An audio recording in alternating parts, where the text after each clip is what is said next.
In this video, we will be discussing the required setup for clever labelling. The first step is to navigate to the Assisted Setup page. Next, in this list, if I just start to scroll down, you can see that helpfully they have added in a Setup Clever labelling within this page, and if I click into the line and then select Start Setup, I get a number of setup options. For this video, I will be selecting Default Setup, which will just allow me to use the product straight out of the box without much additional setup.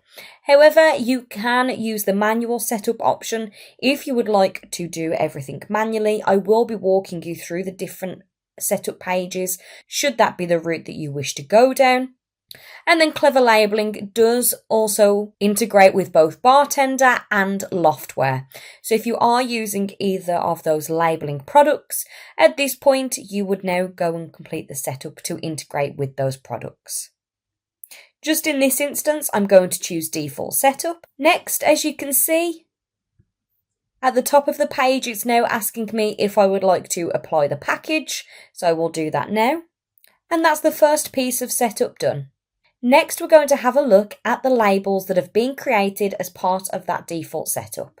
And here we have a list of all of the labels that have been automatically created for us. Now, there's nothing to stop us from going and changing these. As mentioned earlier, Clever Labelling does integrate with both Loftware and Bartender. So if you're using either of those products, you can go and get those labels imported in. However, in this instance, I'm just using the standard label functionality. And so if I do want to make any changes to the reports, all I need to do is at the top select Label Design, then Open Designer, which will take me to the custom report layouts, where I can use word layouts to begin building out my own reports. Coming back into the Clever Labels Designs list, I can see what type of report this is, be it a standard Clever Label report, a Bartender report, or a Loftware report.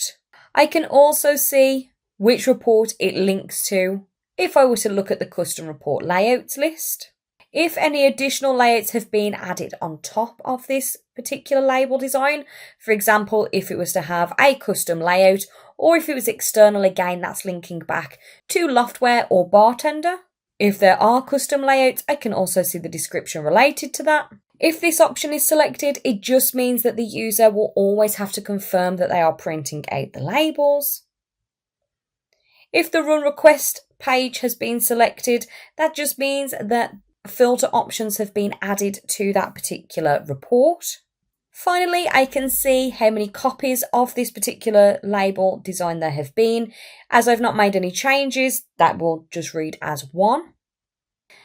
And then the final field is for data items. This can only be used for reports coming from Loftware or Bartender, and not for standard Business Central labels. However, this can be used to add on additional pieces of information. For example, if the lot number, the serial number, the bin code, something of that nature is missing from the label design, this is where you can add in additional pieces of data.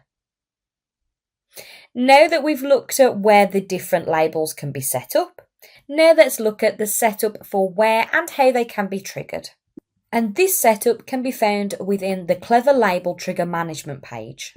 So here we have a large number of different triggers that have already been set up through the default setup.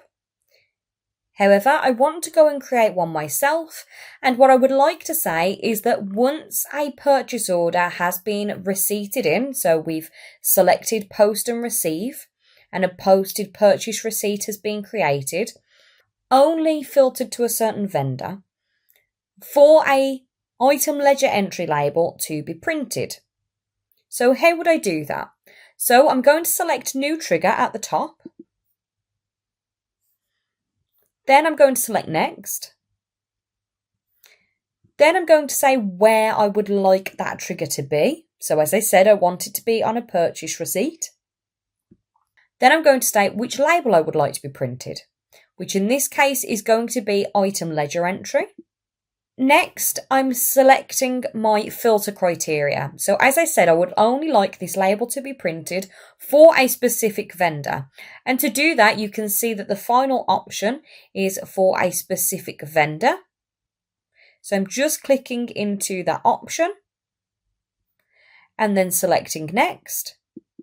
Then in the trigger value field, I'm just selecting the 3 dots. And here I could select multiple vendors. I'll just choose one. So I'm going to choose vendor 10,000 and OK. And then I'm selecting next and finish. So now with my new trigger saved at the top of the purchase receipt list, this means that it will first check to see if the purchase receipt is for this particular vendor. And then if it's not, it will then just start to work its way through the other available triggers. So with our trigger now set up and at the top of the list, once we're happy, we just need to make sure that it has been set to active. And if we no longer want to use that particular label, we just untick it and we're done. And so with that, we have now looked at all of the elements of setup when it comes to Clever Labelling. The next video in this series will just be a short video which shows you how to set up Clever Labelling with printer management. And then the final video in this series will show you how to work with Clever Labelling and where you can create your labels from.